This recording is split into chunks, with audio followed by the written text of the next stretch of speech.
오늘 수업은 경화유인 마가린과 슈팅에 대해서 설명을 하고 우유에 대한 설명을 이어가도록 하겠습니다.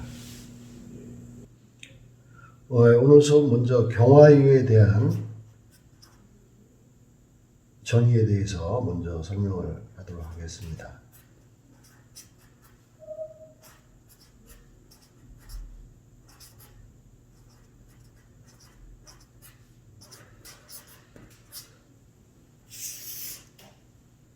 우리가 그 유지라고 하는 것은 크게 그 기름과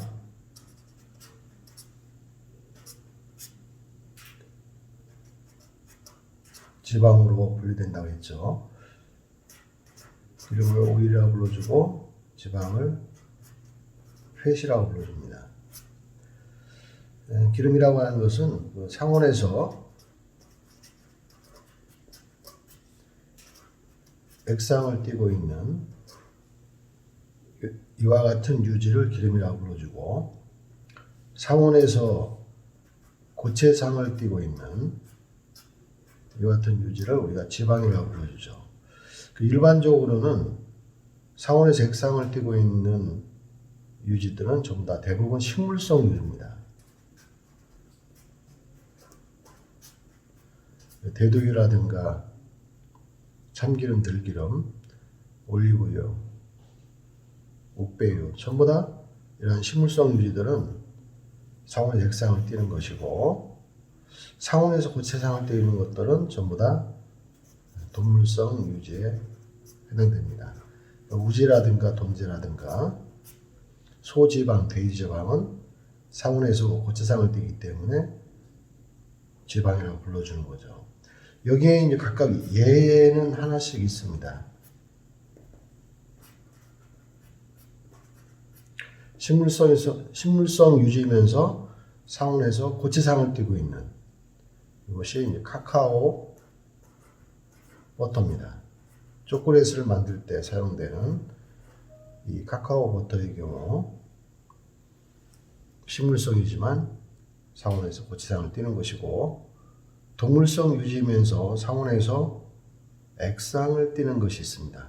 이것이 어유입니다. 생선유죠. 예입니다. 그럼 대부분의 그 식물성 유지는 상온에서 액상을 띠고, 동물성 유지의 경우는 상온에서 고체상을 띠는 이유 중에 하나가 뭐냐면, 이것은 그 유지의 그 구성 성분 중에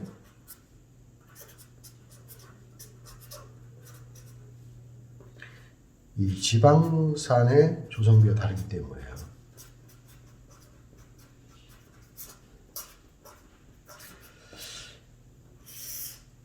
즉, 이 지방산이라고 하는 것은 포화지방산과 불포화 지방산으로 나누어지는데, 이 식물성 유지의 경우 이 지방산의 그 전체적인 비율을 보니까 이 불포화 지방산이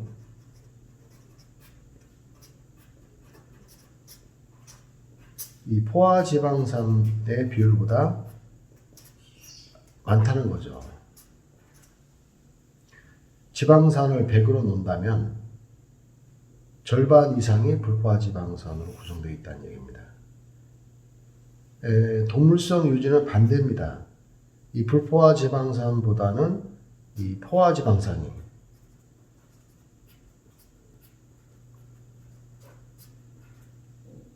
불포화 지방산의 비율보다 많다는 거죠. 그래서 이 불포화 지방산과 포화 지방산의 전체적인 비율에 따라서 상온에서 액상을 띠느냐, 상온에서 고체상을 띠느냐가 결정되는 거죠. 여기 보면 예외로 나와 있는 카카오 버터 같은 경우는 식물성 유지지만 포화지방산이 더 많습니다. 상대적으로. 또 어유 같은 경우는 동물성 유지이기 때문에 고체상을 띄어야 되는데 얘들은 전부 다 액상을 띄고 있어요. 그 이유는 불포화지방산이 포화지방산보다 많기 때문에 그렇습니다. 여러분들 집에서 이 생선을 프라이팬에다가 굽고 나면은 기름이 나오죠. 그 기름을 보게 되면 전부 다 액상이에요. 지방 상태가 아니죠. 그걸 눈으로 확인할 수 있습니다. 그럼 포화지방산과 이제 불포화지방산의 차이를 설명을 하겠습니다. 이 포화지방산,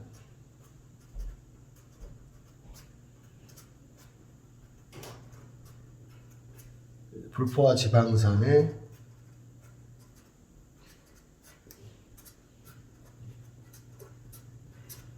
이 구조를 살펴보게 되면 지금 포화지방산과 불포화지방산의 일반식은 이렇게 쓴다고 했죠. 이렇게 카를복식기를 갖고 있는 이러한 구조를 의미하죠. 그래서 R 위치에 어떠한 기가 오냐에 따라서 그 지방산의 종류가 달라지는 거죠. 이건 일반식입니다. 지방산의 일반식.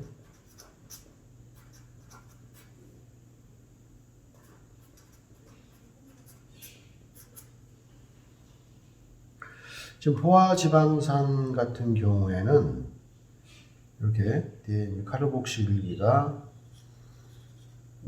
부착이 되어 있고 이 부분이 R에 해당되죠. 불포화지방산의 경우도 카르복실기가 있고 나머지를 우리는 이렇게 R로 표현할 수가 있죠. 이 포화지방산이라는 것은 탄소와 탄소를 연결하는 결합이 전부 다 싱글입니다. 단일 결합으로 되어 있어요.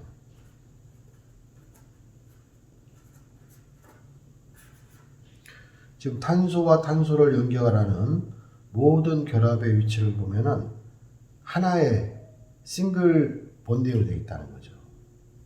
이에 반해서 불포화지방산의 구조를 보게 되면 탄소와 탄소를 연결하는 결합이 단일 결합과 이렇게 이중 결합, 더블 본드, 즉 이중 결합으로 되어 있습니다.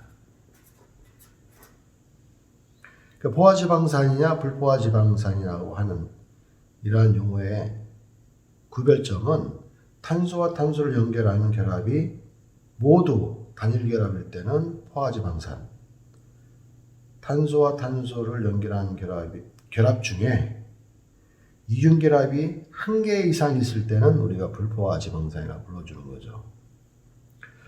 결국은 그 상온에서 액상을 띠고 있는 상온의 액체인 우리가 기름이라고 불러주는 이와 같은 것들을 보게 되면 결국 이제 불포화지방산의 전체적인 비율이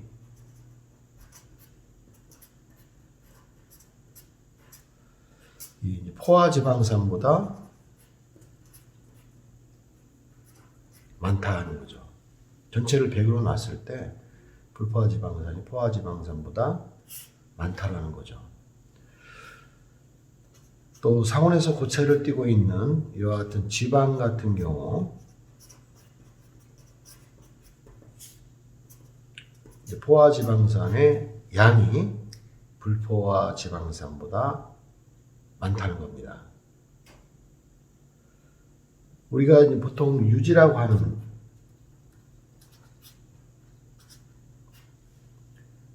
이러한 용어는 기름 플러스 지방을 합친 말이죠. 다른 말로 얘기한다면 트리글리세라이드라고 합니다. 이것은 한 분자의 지방 글리세롤에 한 분자의 글리세롤의 세 분자의 지방산이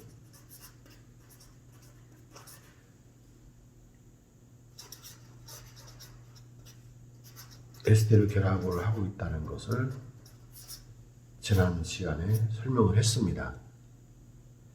그래서 대두요, 옥배요, 참기름, 들기름, 우지, 돈지들의 이 구성비를 보게 되니까 결국은 상온에서 액상인 이와 같은 기름들은 전체적 지방산을 100으로 놓는다면 그 중에 불포화 지방산이 포화 지방산보다 비율이 많다는 것이고, 고체 형태를 띠고 있는 지방의 경우는 포화 지방산이 이제 불포화 지방산보다 더 많다는 것을 알 수가 있습니다.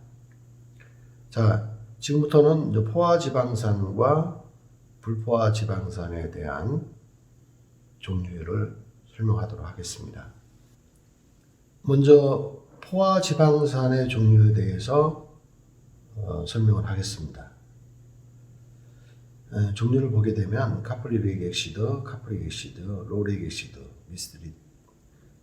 미리스틱 액시드, 팔미틱 액시드, 이런 식으로 종류가 있는데, 이 탄소와 탄소를 연결하는 그 결합이 전부 다 단일 결합으로 되어 있다 하는 것들이죠.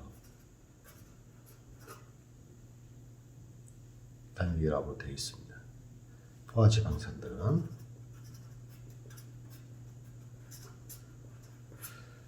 그래서 이러한 종류들이 단일 결합으로 되어 있는 포화 지방산을 의미하는 것입니다. 이것은 이 불포화 지방산을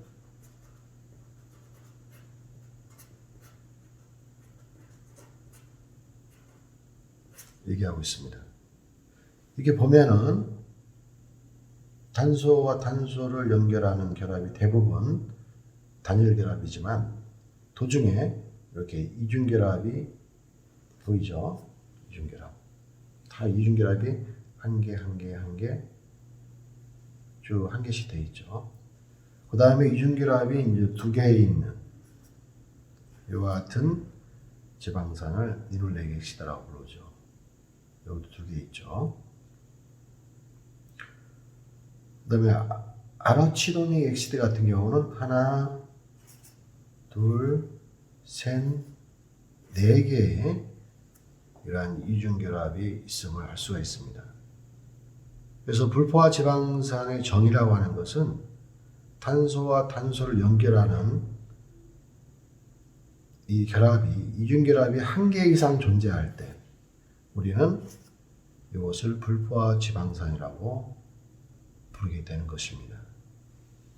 경화유라고 하는 것은 지금 상온에서 액상인 이러한 그 식물성 유지를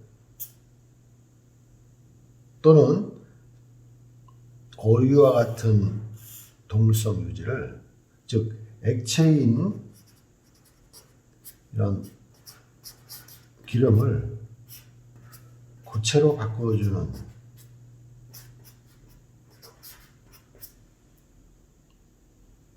유지를 우리가 경화유라고 합니다. 경화유.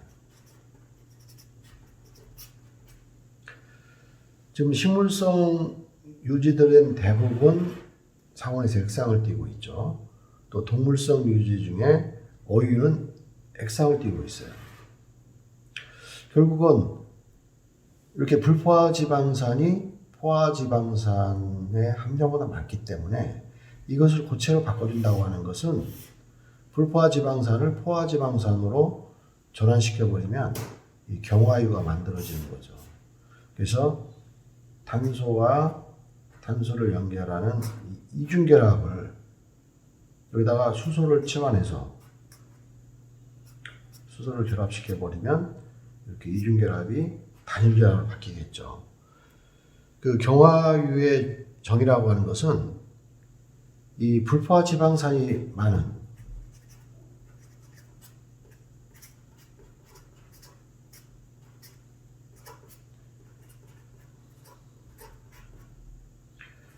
그 액상 유지에 그 수소를 첨가시켜서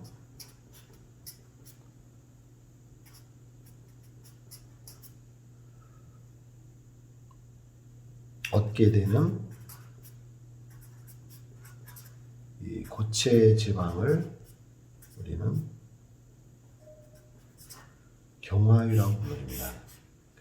딱딱한. 사실은 오일보다는 이제 팻이 맞겠죠. 정확히 쓴다면. 네, 오일은 상온에서 액상을 띠고 있고, 팻은 상온에서 고체상을 띠는 이와 같은 유지를 얘기하기 때문에 경화유 하면 팻을 의미하게 되죠. 이 경화유를 만드는 그 목적이 있겠죠. 그 목적에 대해서 설명을 하겠습니다.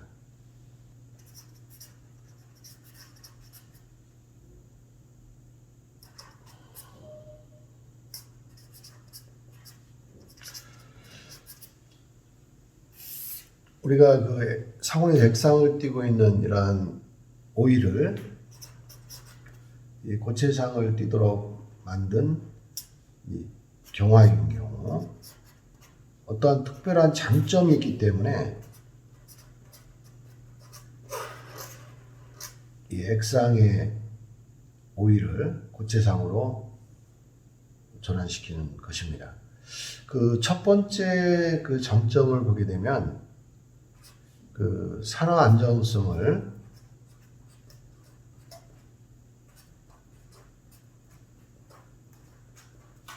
좋게 할 수 있다.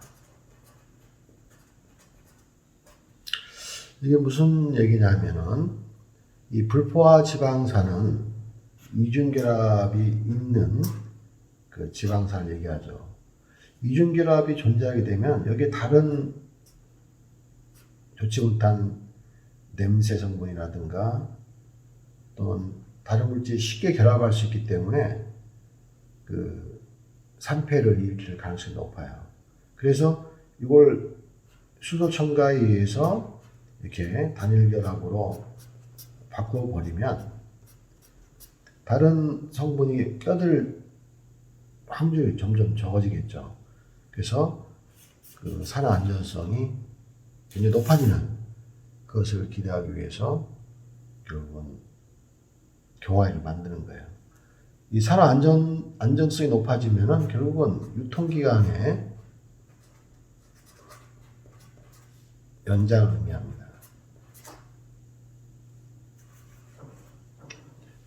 오랜 기간 동안 산패되지 않고 안정한 형태로 존재하기 때문에 유통기간 중에 굉장히 품질을 유지할 수 있다 하는 거죠. 또 두 번째로는 그 가공식품에 이용됐을 때 그 기호성을 높일 수 있다는 거죠.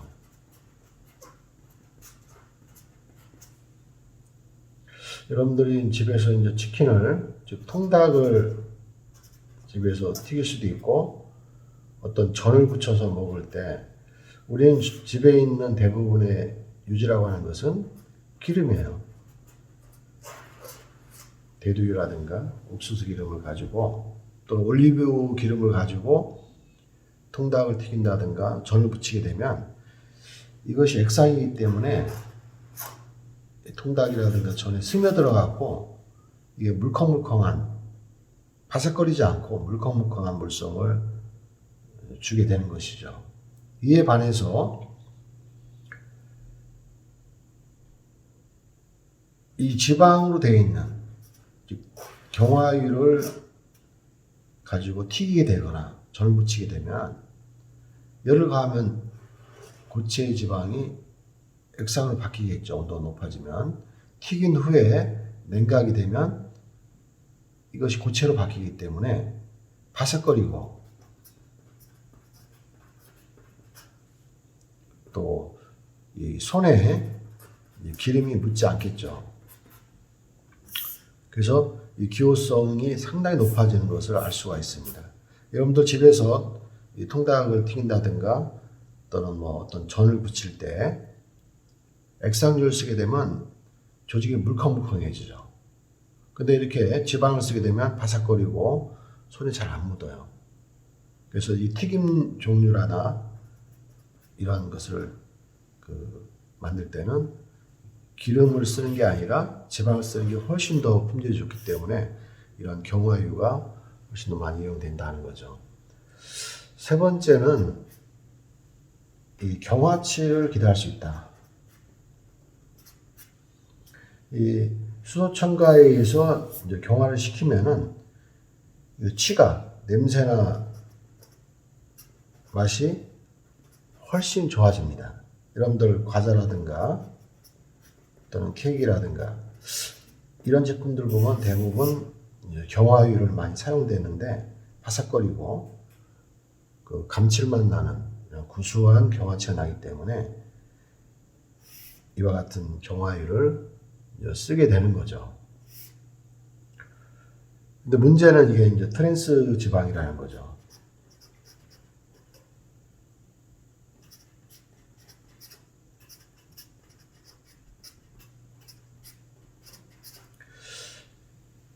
상온에서 액상을 띠고 있는 기름을 수소 첨가에 의해서 고체인 지방으로 전환시키게 되면 이게 이제 트랜스 지방으로 우리가 알려져 있는 그런 구조로 바뀌는 겁니다.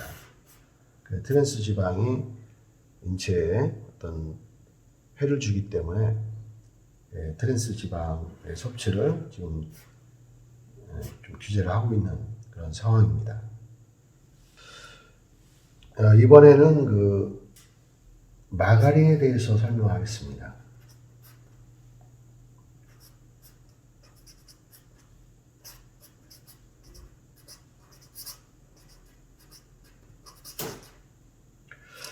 우리가 마가린이라고 하는 것은 이것은 그 버터의 대용품으로 알려져 있습니다.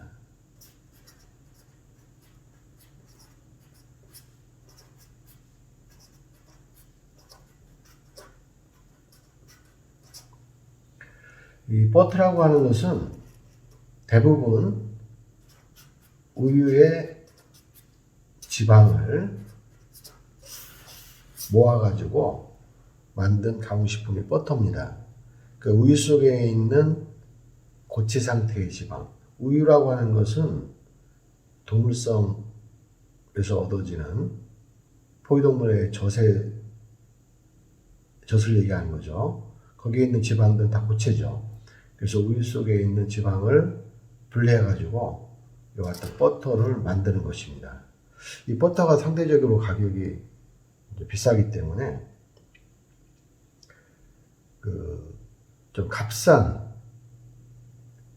버터의 대용품으로 이제 마가린이 탄생하기 시작한 거죠. 그래서 일명 이것을 인조 버터라고도 불러줘요. 지금도 버터의 가격이 비싸고 마가린 가격은 저렴하죠. 이제 과거에는 이것을 경화유를 썼습니다.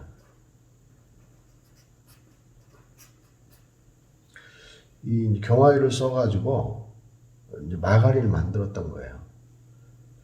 그래서 마가린 종류 보면 뭐 아주 소프트한 이 마가린도 있고 아주 딱딱한 이 마가린도 볼 수가 있죠. 이것은 경화된 이 경화유의 사용량에 따라서 딱딱하게도 할 수 있고 이제 부드럽게도 할 수가 있었던 거죠. 그래서 이러한 그 경화유의 즉 트랜스 지방의 결국은 사용을 소비자들이 원치 않기 때문에 현재는 이러한 경화유를 가지고 그 마가린을 만드는 것이 아니고 지금 팜유라는 게 있습니다. 이 팜유를 가지고 현재 마가린을 생산하는 겁니다. 이 팜유는 트랜스 지방인 경화유가 아닙니다. 천연 식물성 유지이기 때문에 이러한 팜유를 가지고 그 마가린을 현재 제조하고 있습니다. 팜유, 우리가 팜 오이라고 불러줍니다. 이 팜유를 일명 우리가 야자유라고 불러줍니다.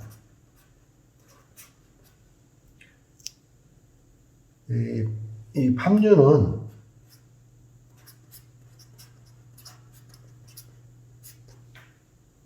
기름 야자나무의 열매에서 얻어지고 있는데, 기름 야자 열매의 과육에서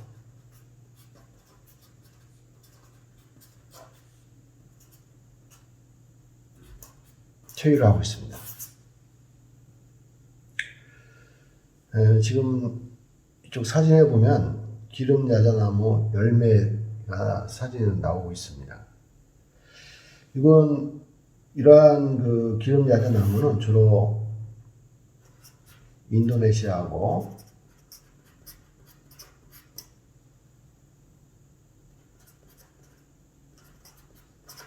말레이시아에서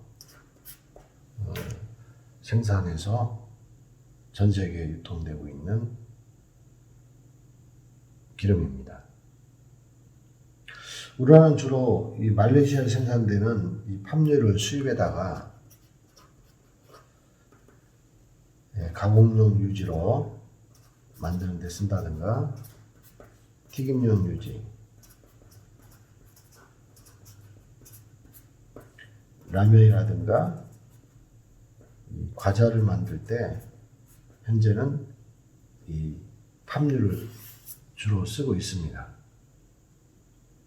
인도네시아, 말레이시아에 생산되는 이 팜유가 전 세계 시장의 거의 대부분을 차지하고 있습니다. 보통 그 기름 야자 열매 100kg를 가지고 그 팜유가 대략 22kg 정도 나옵니다. 생산성이 상당히 좋고 연중 수확되기 때문에 값싸게 우리가 이런 그 팜유를 수입에다가 그 가공용 식용 유지로 쓰고 있습니다. 근데 이러한 팜유의 특성은 뭐냐면, 이게 식물성 유지지만 식물성 유지 때문에 액상을 떼야 되는데, 이게 이제 불포화 지방산과 이 포화 지방산의 비율이 이렇게 높아서 액상을 띄는 것이 아니고, 이게 동량이 들어있어요. 1대1로. 특이하게 팜유는 불포화 지방산과 포화 지방산의 비율이 대략 1대1에 해당됩니다. 그래서 상온에서 반고체한테를 띄고 있어요.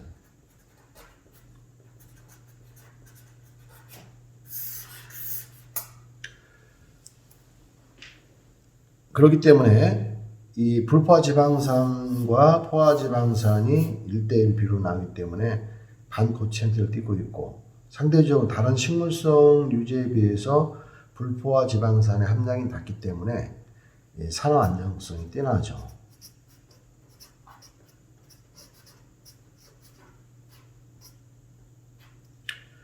그래서 우리가 가격도 저렴하고 산화 안정성이 뛰어나기 때문에 라면이라든가 과자 만들 때 많이 쓰고, 또한 그 믹스 커피에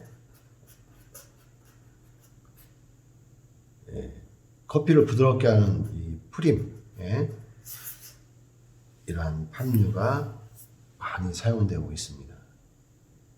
이제 팜유에 대한 내용을 살펴보았는데요. 이 팜유라고 하는 것은 상온에서 반고체 상태를 유지하고 있는 아주 특이한 기름입니다. 식물성 유지면서 불포화 지방산과 포화 지방산의 비율이 약 1대1 되는, 즉 상온에서 이 반고체 상태를 유지하는 이와 같은 특이한 제품입니다. 그래서 이 마가린은 이런 그 팜유와 같은 유제에다가 우유라든가 또는 물을 집어넣고 소금이라든가 이 버터하고 비슷한 색깔을 나타내야 되기 때문에 그 버터에 비슷한 색깔을 나타내기 위해서 이러한 그 색소를 집어넣습니다. 베타 카로틴과 같은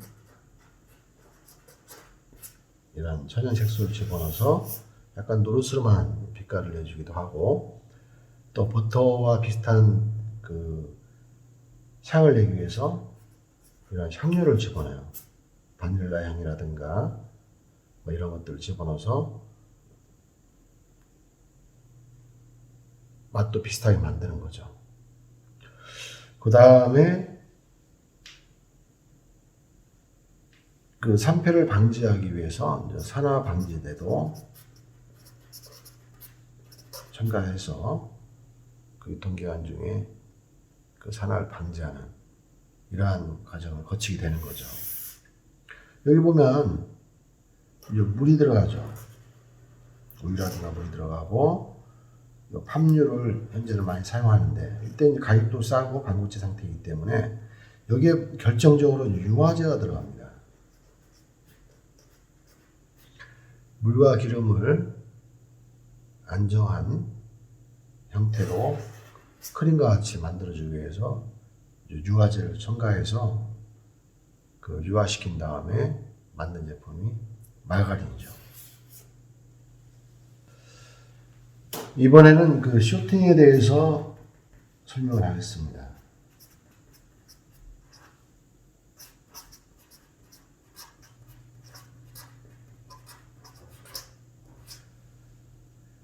슈팅이라고 하는 것은 이 라드의 대용품이다, 이렇게 알려져 있습니다. 이 라드라고 하는 것은 돈지를 의미해요. 돼지 지방을 의미하죠. 우리가 이제 소지방을 우리는 텔로라고 불러줍니다. 소지방을 텔로, 돼지 지방을 우리가 돈지 라드라고 불러줘요. 이 동물성 지방이 식물성보다 훨씬 가격이 비싸죠. 그래서 값싼 이러한 돈지의 대용품을 만들기 위해서 권하는 것이 쇼트닝입니다. 이 정의를 보면 이것은 그 경화유를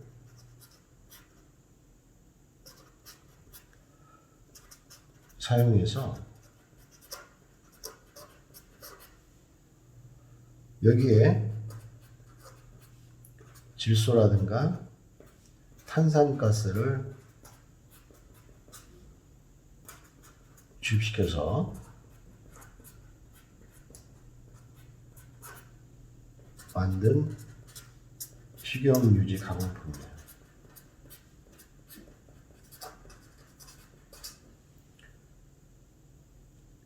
경화유를 사용해서, 즉 식물성 유지를 고차화시킨 수소 첨가에 의한 이러한 경화유를 사용해서 여기다 이제 질소라든가 탄산가스를 주입시켜서 만든 식용유지 가공품을 우리가 쇼튼이라고 합니다. 그래서 이 경화유 정의는 이 불포화 지방산의 이중 결합에 이렇게 수소를 첨가함으로써 이중 결합을 단일 결합으로 바꿔주는 이런 과정을 거침으로써 결국은 고체화시킨 유지를 경화유라고 불러주는데, 쇼튼이라는 것은 이런 경화유에다가 질소나 탄산가스를 주입시켜서 에이러시시켜서 만든 식용유지 가공품이에요. 즉 여기는 우유라든가 물이 안 들어갑니다.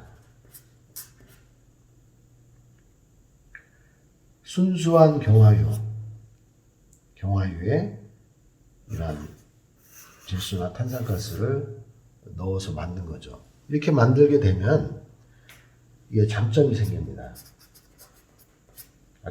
앞에서 말한 경화유 장점에다가 주로 이런 쇼트닝은 그 빵이나 과자를 만들 때 주로 쓰는데 가소성이 증가된다고 하는 이러한 장점이 있습니다. 가소성이라고 하는 것은 쭉쭉 늘어나서 형태가 부드럽게 끊기지 않고 늘어나는 성질을 우리 가소성이라고 불러요. 여러분들 페스츄리 만들 때 보면 이렇게 굽고 나면 바삭바삭한 결이 있는 이러한 형태로 페스츄리가 만들어지죠. 이것을 만드는 방법은 어떻게 만드냐면 밀가루 이렇게 반죽에다가 쇼트닝을 이렇게 깔아줍니다. 위에다 얇게. 그 다음에 이걸 이렇게 접어요. 접고 다시 눌러주죠. 그러면 다시 원형태로 바뀌겠죠. 이 사이에는 쇼트닝이 얇게 코팅이 되어 있습니다. 다시 여기다가 쇼트닝을 바른 다음에 다시 접습니다.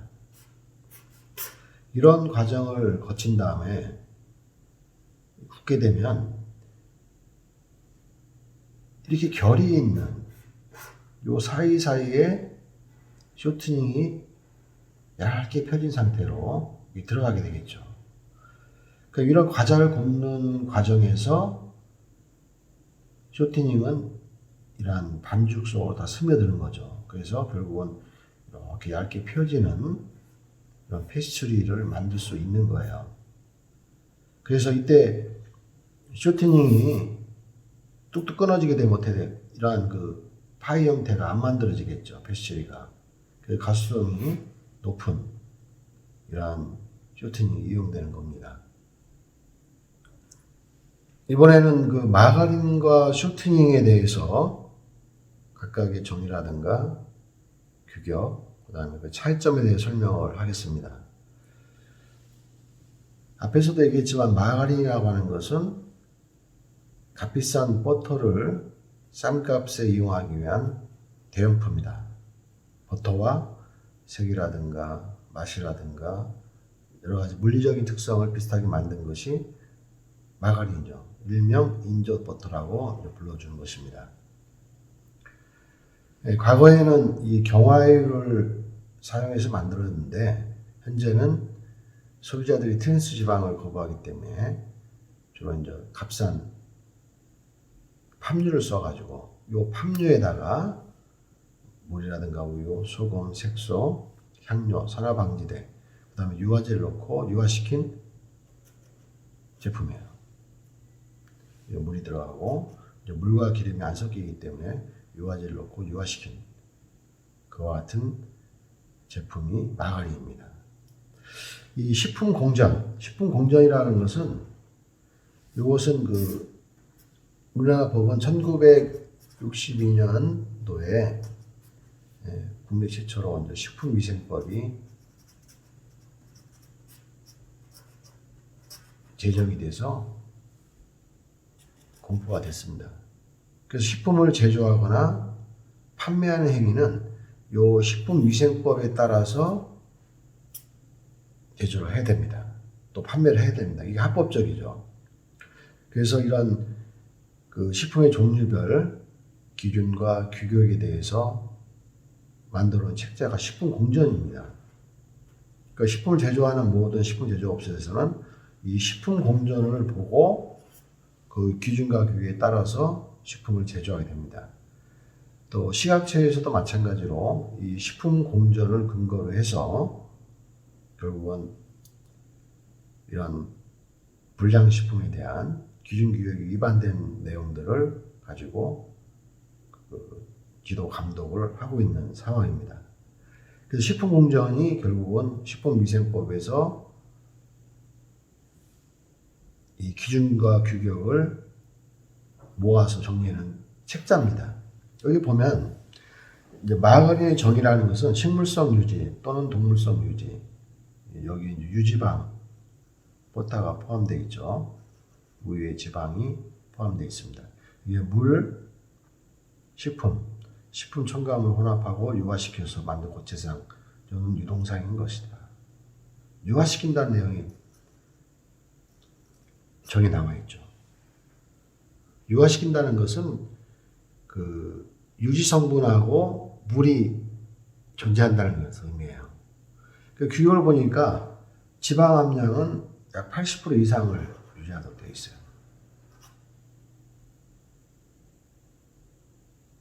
지방은 80% 이상이죠. 산가는 0.8 이하고 탈색소는 검출돼서는 안 된다는 거죠. 나머지 약 20% 정도가 뭐겠습니까? 20% 정도가 소음이라든가 색소라든가 향유라든가 산화방지제, 나머지가 이제 이런 거 플러스 이제 물이 되겠죠. 물이 존재한다는 거예요. 유화시키기 때문에 소프트한 마가린을 만들 수도 있고, 딱딱한 하드한 마가린을 만들기 위해서는 이 팜유만 써서는 안 되겠죠. 그래서 경화유를 넣어서 딱딱한 이러한 마가린을 만들 수 있다는 거죠.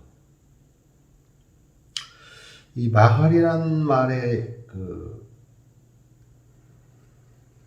이러한 마가린이라는 영어는 그리스어로 이제 진주라는 의미로 알려져 있습니다. 진주.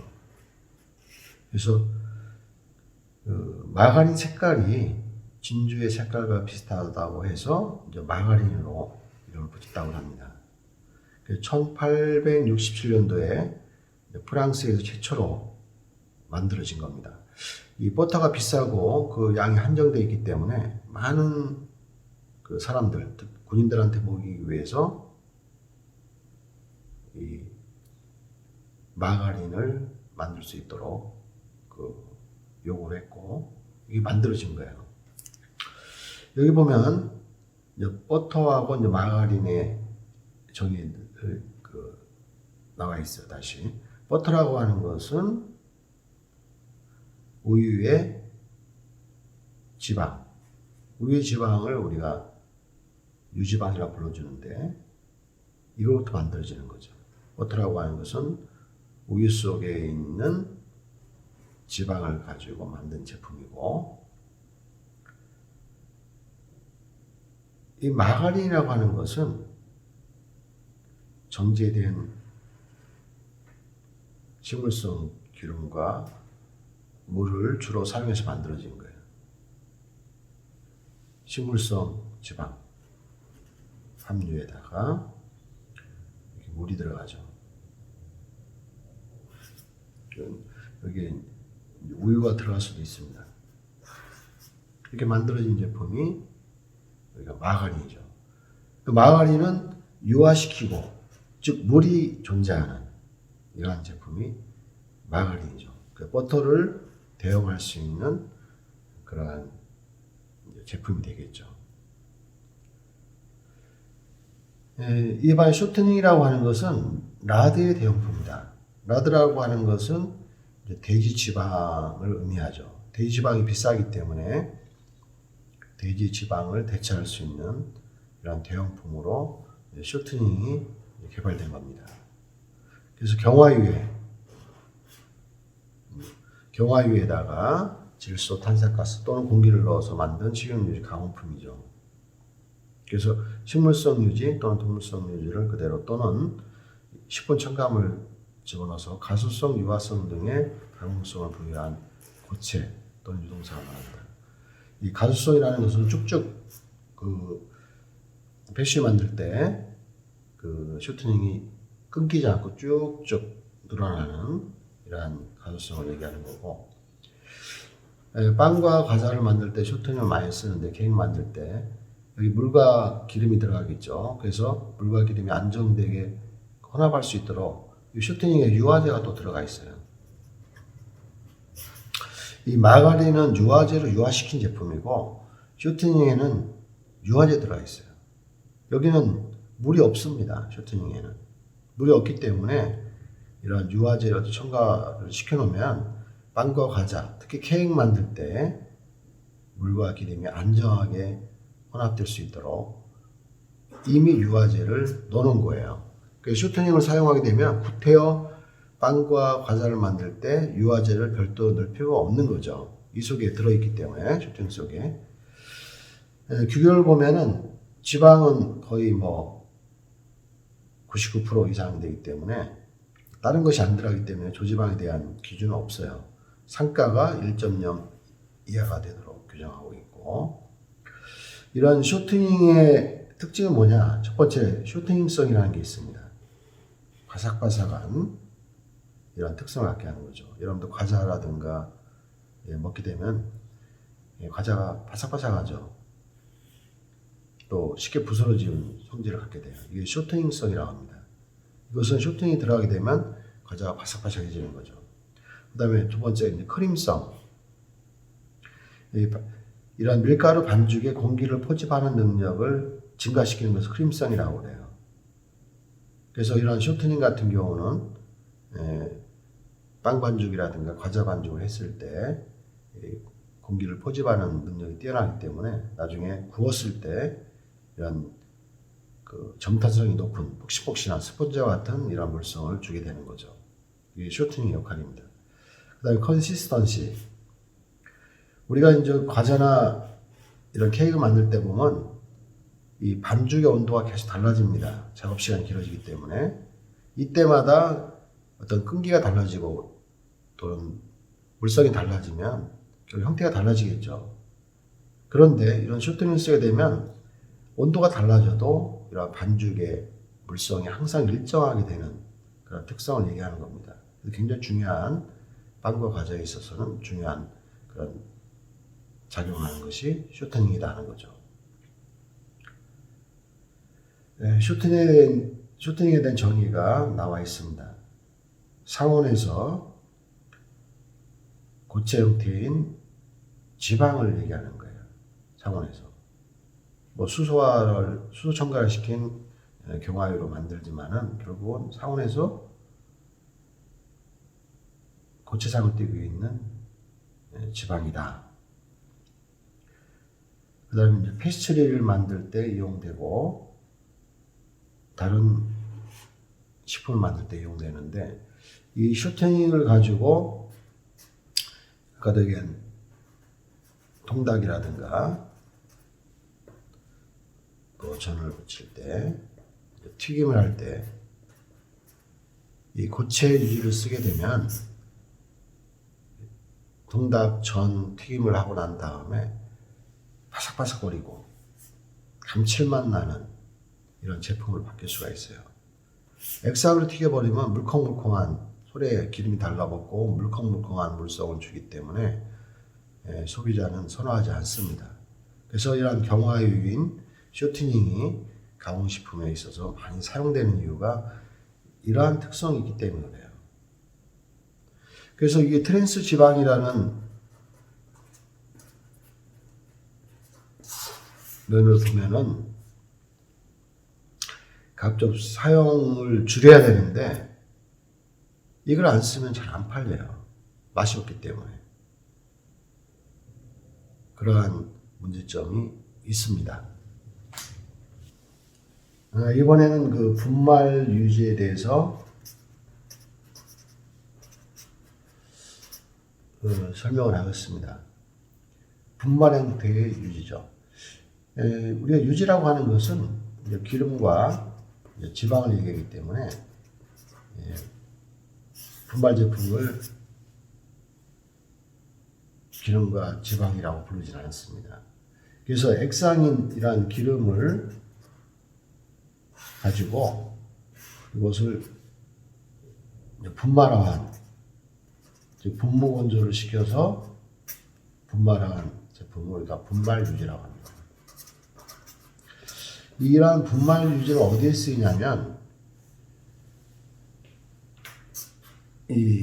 여러분들 믹스 커피를 보게 되면 커피를 부드럽게 하기 위해서 일명 프림이라는 게 들어갑니다. 과거에는 이 원두 커피가 쓴맛이 나기 때문에 이것을 부드럽게 하기 위해서 우유 속에 있는 지방을 우리가 크림이라고 불러주죠. 우유 속에 있는 고체 지방을 분리한 것을 크림이라고 불러줘요. 이걸 가지고 나중에 버터를 만들게 되는데 이 크림, 액상 크림을 원두 커피에 넣어서 커피를 부드럽게 하는 이런 용도로 많이 썼죠. 그러다가 현재는 이 프림 형태로 그 커피를 부드럽게 해준 걸 쓰고 있습니다. 이때 이제 값싸게 사용되는 것이 이제 프림인데 이것을 이제 분말 유지로 대체를 하고 있는 거예요. 이 분말 유지를 어떻게 만드느냐? 여기 보면 대두유라든가 또는 팜유라든가 여러 가지 액상 유지가 있다면 여기다가 이제 덱스트린을 첨가합니다. 50% 이상의 덱스를 첨가해서 혼합한 다음에 분무 건조시키면 분말 형태의 유지가 만들어지는 겁니다. 꿀 같은 경우도 마찬가지죠. 꿀을 분무 건조하면 또는 물엿을 분무 건조하면 파우더가 절대 안 만들어지죠. 끈적끈적하기 때문에. 마찬가지로 얘들도 이 덱스트린을 50% 이상 넣고 분무 건조하면 분말 유지, 분말 꿀, 분말 물엿을 만들 수가 있습니다. 지금 간장도 마찬가지로 간장을 농축시켜서 여기다 덱스트린을 좀 넣고 분말 간장을 만들 수가 있습니다. 이렇게 분말을 시키면은 여러 가지 장점이 있겠죠. 믹스 형태의 제품에도 넣을 수가 있고 또는 간편하게 포장을 해서 그 사용을 편리하게 할 수가 있습니다. 그래서 분말 유지라는 것은 이런 기름, 수용 유지에 여러 가지 이런 부연제를 넣고 만든 유지가 분말 유지예요. 그래서 이런 건 어디 쓰냐면 여기 보면 커피를 부드럽게 하는 프림에 쓰인다든가 또는 호떡이라든가 팬케이크의 어떤 그 프리믹스 타입으로 만들어서 소비자 입장에서는 호떡이나 팬케이크를 먹고 싶으면 이런 프리믹스를 사가지고 물만 집어넣고 반죽한 다음에 구워버리는 이런 간편식으로 만들 때 다른 것들은 밀가루라든가 설탕, 소금 다른 것들은 전부 분말이기 때문에 이 프리믹스 타입으로 만들 수가 있는데 지금 시형 유지는 액상을 넣을 수가 없잖아요. 그래서 이렇게 분말 유지를 만들어서 여기다 넣는 거죠. 나중에 이걸 구입에다가 여기다가 우유라든가 물 집어넣고 반죽한 다음에 그대로 구워버리는 간편식으로 많이 이용되고 있죠. 여기에 뭐 당연히 호떡이라든가 팬케이크 같은 경우는 베이킹 파우더 같은 것을 이미 다 넣어놔가지고 물만 넣어서 반죽한 다음에 오븐에 구워서 쉽게 먹을 수 있는 형태로 만들어지는 겁니다. 이렇게 이제 프림 같은 경우는 기본적으로 이렇게 식물성 유지에다 덱스트린 집어넣고 만든 것이고 또는 그 우리가 카제인 또는 케이신이라고 불러주죠. 이런 케이신에다가 이렇게 나트륨을 붙여준 카제인 나트륨, 이와 같은 것을 사용해서 커피를 부드럽게 하는 방법도 있습니다. 결국은 이런 식물성 유지에 액상 유지에다가 덱스린이라는 이런 탄수화물을 집어넣고 믹싱한 다음에 분무 건져서 만든 분말 유지가 있는데, 이러한 분말 유지가 다양한 이런 가공식품에 현재 이용되고 있다는 것이죠. 지금까지 식용 유지에 대한 내용을 설명을 했습니다. 이제부터는 여러분들 교재 417페이지에 나와 있는 우유, 육 및 달걀의 가공에 대해서 수업을 진행하도록 되겠습니다. 먼저 우리가 이제 가축으로부터 얻을 수 있는 이러한 그 식품 원료를 보면, 가축을 키워서 도산으로서 얻게 되는 것이 첫 번째 이제 고기죠. 그걸 육류라고 불러주죠. 소고기, 돼지고기, 닭고기, 오리고기, 토끼고기, 다양한 이런 육류들이 있습니다. 지금 앞에서도 얘기했는데 식품위생법에서 이러한 우리가 식용이 가능한 육류에 대해 설명을 하고 있어요.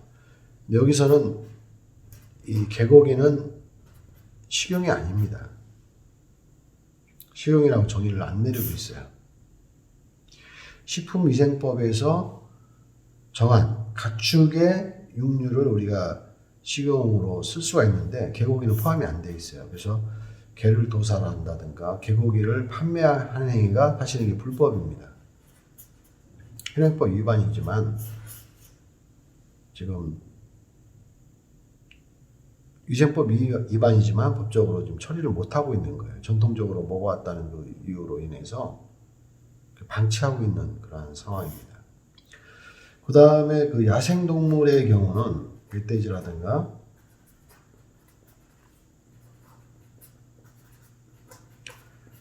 또는 꿩고기, 참새, 여러 가지 그 야생동물이 있겠죠. 야생동물은 식품위생법에서 식용을 할 수 없도록 되어 있어요. 식용 불가합니다. 그래서 멧돼지를 산에서 수렵을 해서 잡은 이러한 고기라든가 또 꿩을 사냥해서 잡은 고기는 절대로 판매할 수 없습니다. 다만 멧돼지라든가 꿩이라든가 참새라든가 이와 같은 야생동물을 사육해서 이것을 우리가 농장에서 사육해서 키운 것들은 이것은 식품위생법으로 식용으로 판매할 수 있도록 되어 있는 겁니다. 야생에서 사냥을 통해 잡은 것들은 식용으로 판매하는 것이 불가능합니다. 처벌받습니다. 그래서 대표적으로 소, 돼지, 오리, 닭, 사슴 이와 같은 또는 멧돼지라든가 꿩 같은 경우 사육을 통해서 얻어지는 육류가 대표적인 이런 그 식품의 원료가 되겠고, 두 번째는 이 포유동물 소라든가 말이라든가 양이라든가 염소 같은 경우 이 포유동물의 이 젖에서 얻어지는 이런 유류가 있습니다. 주로는 우유죠. 젖소로부터 얻어지는 이 우유를 가지고 우리가 여러 형태로 가공식품을 만들어서 현재 이용을 하고 있습니다. 그 다음에 이 조류로부터 얻어지는 육류도 있겠지만 그 달걀이 있죠. 달걀, 계란류가 있습니다. 그래서 닭이라든가 오리라든가 거기라든가 타조라든가 이러한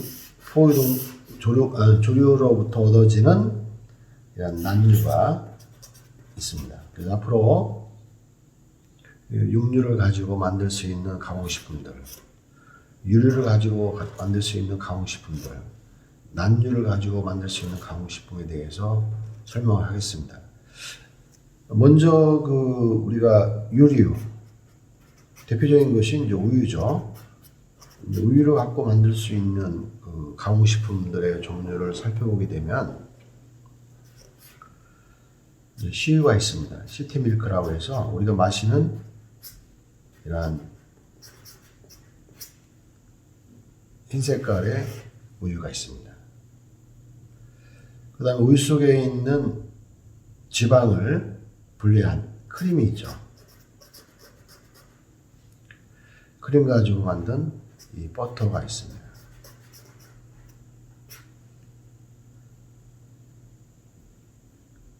우유 속에 크림을 제거하고 분리하고 남는 것이 이제 그 탈주유인데요. 이걸 건조시킨 것이 탈주분입니다. 이런 탈주분을 가지고 또는 탈주유 가지고 우리가 요구르트를 만들죠. 또 이런 탈주분이 갖고 이제 제빵에도 쓰고 제과 쪽에 많은 양이 현재 쓰이고 있습니다.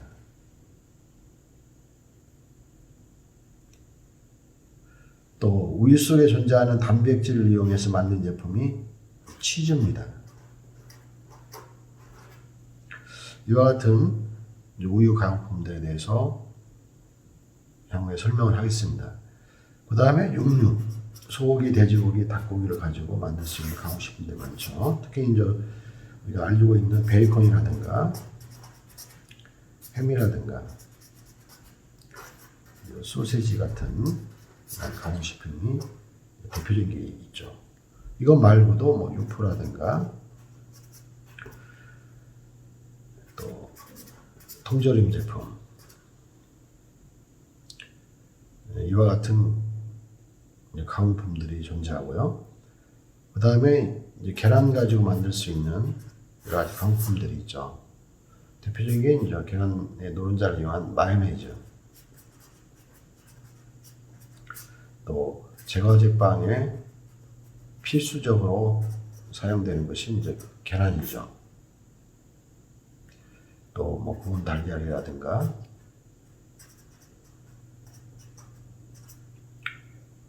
또 그 밖에 계란의 어떤 기능성을 가지고 만들 수 있는 여러 가지 그 제품들이 있습니다. 거기에 대해서 수업을 진행하도록 하겠습니다. 오늘 수업 듣느라고 고생들 많았습니다. 건강한 모습으로 다음 주에 또 만납시다.